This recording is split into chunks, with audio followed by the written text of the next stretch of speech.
En el 99.9 está en línea Mauricio de Alessandro. Mauricio, ¿cómo estás? Buen día. Buen día, José Luis, ¿cómo están ustedes? Bien, bien. Bueno, Mauricio, mira, hace unos días, cuando fallece Maradona, yo hago un comentario acá y digo lo que va a ser el tema de la sucesión esta, ¿no? Y un amigo me escribe y me dice, no, ¿qué problema hay? Son 5 hijos, 20% para cada uno. Y yo dije, no, la verdad que a mí me aspecta que esto va a ser complicado. Y se va complicando día por día. Pero lo primero que te quiero preguntar es, ¿qué sentido tiene estar hablando del testamento de Maradona si en la Argentina lo testamentario no aplica? Bueno, vos podés testar hasta un tercio de tu patrimonio, ¿no? O sea, Ujú. del total de tu patrimonio, lo llama el acervo hereditario, vos podés testar un tercio justamente para que hacía como te dije. Por lo tanto, si hubiera un testamento, cosa que pareciera que no hay, porque ha sido revocado, él podría haber destinado un tercio de todo ese patrimonio a uno de sus herederos o a un tercero, por ejemplo Rocío Oliva, que Ujú. claramente ha recibido una donación, por lo menos de una casa, pero la información que tengo es que supera la casa y con creces, es una de las más beneficiadas por los actos de disposición entre vivos, donaciones, es decir, actos gratuitos de transmisión gratuita de bienes del patrimonio de Maradona, ¿no? Ujú. Esa donación puede ser atacada por el resto de los... Sí, sí, sí puede ser atacada. También puede ser atacada la de Yanina, que tiene una casa con 12 habitaciones, aparentemente a muy pocos metros cuadras de donde falleció Diego Armando Maradona, que también podría exceder la legítima. Y otra cuestión importante para ver es cómo se resuelve cuánto es la legítima esa, Ujú. porque ese tercio que puede prestar debe ser valorado al momento de cada uno de los actos de transmisión gratuita que realizó. ¿Qué quiero decir con esto? Para saber si se afectó o no la legítima, hay que mirar cuántos hijos tenía en ese momento. Es decir, si solo estaban reconocidas Dalma y Yanina, la donación del tercio debía medirse solamente entre Dalma y Yanina. Ujú. Supongamos, le regaló una casa a Yanina cuando solo existían inscritas a nombre de como hijos de Maradona, Dalma y Yanina. Lo que hay que mirar es si no superó el 33% respecto de Dalma. Claro. Ahora, a medida que se van agregando hijos, las Mm. cosas van cambiando y nuevamente lo que está en discusión ya no es, hay que analizarlo bajo la óptica de mayor cantidad de hijos. Ya es como te dijo el amigo, el 20% para cada uno y ver si ese 20% no fue afectado por esta donación por sobre el 33% que podía donar, ¿no? Claro.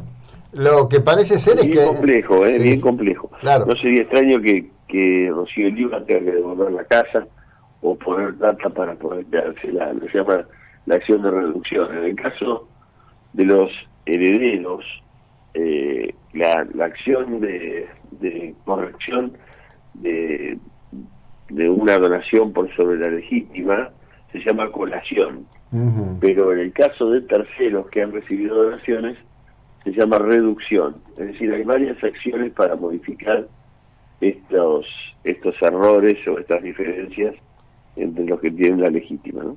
Claro.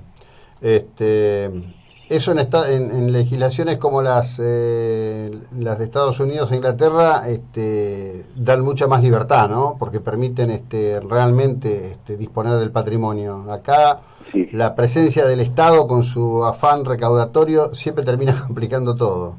No, yo no diría tanto eso. Sí es cierto lo que vos decís.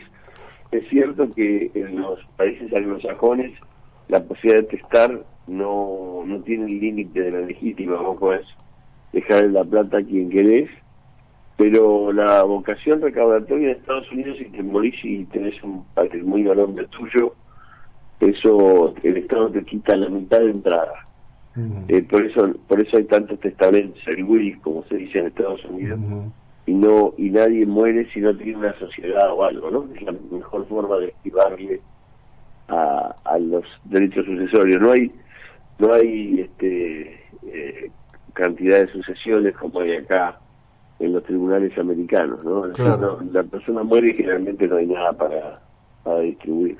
Bien, decime, y con respecto de lo que está en el exterior, teóricamente hay bienes en el exterior. ¿Eso cómo juega con respecto a la ley argentina? Los bienes, es una buena pregunta. Si hubiera una casa en Uruguay, por ejemplo, tendrían que hacer la sucesión de Maradona en Uruguay. Vos no podés oponer a bienes existentes en el Uruguay de declaratoria de bienes de la Argentina. Hay que ver en cada país la legislación, ¿no? Y eso puede ser. En Estados Unidos lo vos podés disponer acá en una división, una partición de bienes en Argentina y ponerlo con la ley americana, pero no pasa lo mismo en Uruguay, que tiene esta historia de la territorialidad de la sucesión, es decir, los bienes que están en ese territorio son resueltos por jueces que hagan la sucesión en esos territorios. Los Estados Unidos no es una pavada porque hay dos bienes de Claudia Maradona que están cuestionados por Diego Maradona en vida, que seguramente los herederos seguirán esa demanda contra Claudia Maradona. Lo que hay que ver es si sus hijas Dalma y Yanina van a seguir o no ese juicio contra su propia mamá, o van a querer regalarle esos bienes que Maradona cuestionaba, y en ese caso, ¿qué harían los otros tres hijos? Si los tres hijos van a querer seguir adelante el juicio por la parte que les corresponde o no. Las acciones reivindicatorias o rey persecutorias, como se llaman, aquellas destinadas a recuperar un bien que está fuera del patrimonio y que debiera pertenecer al patrimonio de Maradona, como en este caso, son acciones que no subrogan los derechos de cada uno de los herederos. ¿Qué quiero decir con esto para decirlo fácil?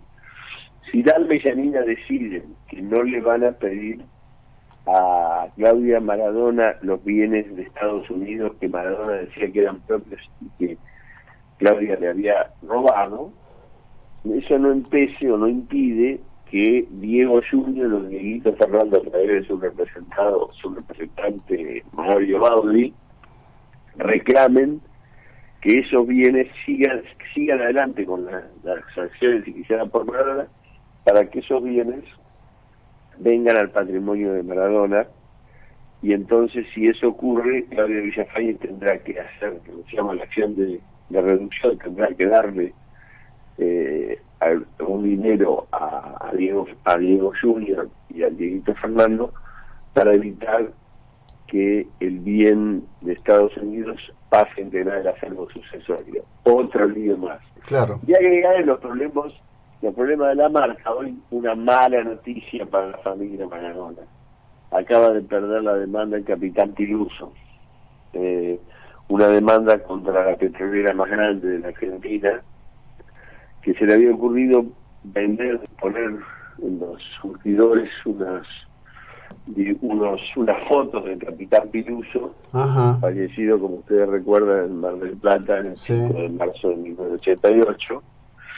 Y la justicia entendió que en el pasado 20 años no hay nada para reclamar por eso, que la imagen ya no pertenece a los herederos, sino que pertenece al pueblo en general, y además no esgrimieron como debían, primero el acuerdo de todos los herederos para iniciar la demanda, y en segundo lugar no esgrimieron tener anotados a su favor los derechos del uso de propiedad intelectual. Por lo tanto, Piluso perdió la demanda. Está bien que todavía no pasaron 20 años, obviamente, de la muerte de Maradona, pero es otro de los problemas que acecha, y un triunfo para la petrolera, que ya tuvo este problema cuando se le ocurrió ponerle Fangio a la nafta. Claro. Hicieron dos octogenarios hijos de Fangio y fueron a reclamar, tocaron timbre en la petrolera, y inmediatamente la petrolera pasó a llamar Infinia, lo que antes llamaba Fangio. Claro. Los herederos lo cobraron. Sí, ahora, si me permitís alguna postilla para redondearle la audiencia. Uno de los herederos de Alberto Olmedo perdió una demanda por daños y perjuicios contra YPF por el spot publicitario donde se utilizaba la imagen del personaje Capitán Piluso. Es muy reciente este fallo, Mauricio. Sí, muy reciente, la Sala M. Sí. Sí, muy reciente. Ni quiero pensar tan rápido, porque no estaba publicado, creí yo que no estaba publicado, lo recibí recién a las 15 minutos de la empresa que... No, en realidad no es que está publicado, yo sé buscar, pero... Eso sabemos también, que Sí. sabes buscar, sí, sí, Sí, no, es no, no. verdad. Cuando me dijiste puse y lo encontré en una página especializada, pero sí, lo están... Ah, sí, Sí, sí. sí, seguramente es donde vos estás abrevando. Hay dos o tres, Hay dos o sí. tres, sí. Yo estoy en Diario Judicial, que lo publicó el 4 de diciembre. Ah, mira Este, vos. dice por el Campeonato Mundial de Brasil 2014, la empresa YPF, bueno, cuenta toda la historia. Dice el hijo menor del artista entabló una demanda por daños y perjuicios. No quiero pensar el dolor de entrepierna que debe tener por los honorarios que va a tener que pagar ahora, ¿no? Sabes que no es mucho, sabes que ¿No? los honorarios no son mucho más que 30, 40 mil pesos, porque claro, como seguramente se perdió porque es una demanda que tiene sus años, la inflación lo fue Ah, licuando. Es licuando. uno de los peligros graves, como bien dijiste, muy peligroso eso para iniciarlo, y hay que pagar la tasa de justicia también. Por eso Claro. digo, nada va a ser tan simple como creo que sospechan en definitiva los herederos. El fallo es del 17 de noviembre, como Claro. bien dijiste, muy reciente. Acá lo acabo de buscar nuevamente. Sí. Sí, bueno, y decime una cosa para cerrar esto. Yo no me lo imagino a Baudry no litigando. Y la Mauri es el aparición... abogado del Papa, no sé si lo Sí, sabía. sí, sí, sí, sí. Alguna vez tomé un café con él a Cámara de Plata. Un personaje, Es muy divertido, Bauri, sí, un sí. personaje muy divertido. Sí. Este, imagino yo que el tipo va a poner primera, va a ir a fondo. No creo que quiera perderse un centavo en nombre de los derechos inclaudicables de la criatura. Me imagino que no van a detenerse. ¿Qué pasa con lo de Morla y la apropiación de Morla de todas esas marcas que hizo? ¿Eso es discutible jurídicamente o vos lo ves como un tema cerrado? Y yo si fuera los parientes de Maradona, estaría levantando un manolito, Ajá. como decía Altavista, un monolito a Morla, porque si Morla no hubiese hecho sociedades, el fisco italiano ya se hubiera llevado 70 millones de euros. Ajá. Estarían viendo cómo le pagan al fisco italiano. Esa preocupación que tienen. La tapa, no digo que sea injusta, pero le falta contenido a la tapa de noticias. Mm. Cuando dice el dueño de Maradona. El dueño de Maradona es el fisco italiano, le debe 72 millones de euros. Todas las sociedades que se hicieron a posteriori fueron para esquivar los juicios Claro. personales y que vienen de hijos extramatrimoniales, de ex mujeres. Por eso Maradona no tenía nada a nombre de él. No porque como algunos piensan, Morla le quería robar. Era una decisión de estructura patrimonial para evitar, por ejemplo, que el fisco italiano le cobrara, por ejemplo, que los hijos que se presentaban a reclamar filiación en forma permanente pudieran embargar los bienes. Por eso, creo que van a tener que revisar eso. Y otra cosa que creo que Morla tiene el cargo del tesoro, del 6 o 5 pasos para la izquierda, cabe ahí. Mm. Si no le preguntan a Morla, se les va a volver difícil poder, básicamente también porque, vamos a ser honestos, salvo Claudia en su momento hasta el año 2013, y eso motivó una demanda todavía vigente contra Cecilia Vieta, que era la socia de Claudia que administraba el patrimonio de Maradona, nadie se ocupó en los Claro. últimos años de eso, se ocupó Morla, por las razones que fueran, porque estaban peleados, porque lo querían, pero tampoco. El otro día yo leía algunos tweets y respuestas donde Yanina le preguntaba a Morla, le decía a Morla que le dijera dónde estaban los bienes, una cosa así. Y Morla contestó, creo que correctamente, eso se lo tengo que decir al juez, porque yo no puedo decirte a vos dónde están los bienes y no a los otros 4 herederos. ¿Sí? Para poder brindar información es obligatorio que se presenten todos los herederos. Mm. No, inmediatamente todos quieren tomar una pequeña ventaja porque la realidad es que todos los herederos de Maradona entendían que eran los dueños de Maradona, cada uno de ellos. O sea, había como una especie de idea colectiva de cada uno que de acuerdo a los vaivenes de humor de Maradona decían: yo soy la persona, yo soy la persona que tengo mayor contacto, y entonces como tengo mayor contacto merezco más, y entonces iban como canibalizando el patrimonio de Maradona. Claro, claro, claro. Mauricio, gracias, buena jornada, un abrazo. Gracias a ustedes. Hasta luego, Mauricio de Alessandro. Bueno, te amplío brevemente esto. Una decisión, dice, del juez de grado recordó que el artículo 31 del régimen legal de la propiedad intelectual dispone que el retrato fotográfico de una persona no puede ser puesto en el comercio sin el consentimiento expreso de la misma, y muerta esta, de su cónyuge, hijos o descendientes directos de esto, en su defecto el padre o madre. Sin embargo, recordó que el requerimiento puede dispensarse cuando la publicación del retrato se relacione con fines culturales en general y científicos o didácticos en particular, o hechos y acontecimientos de interés público, o que se hubieran desarrollado en público, y la persona fallezca sin dejar cónyuge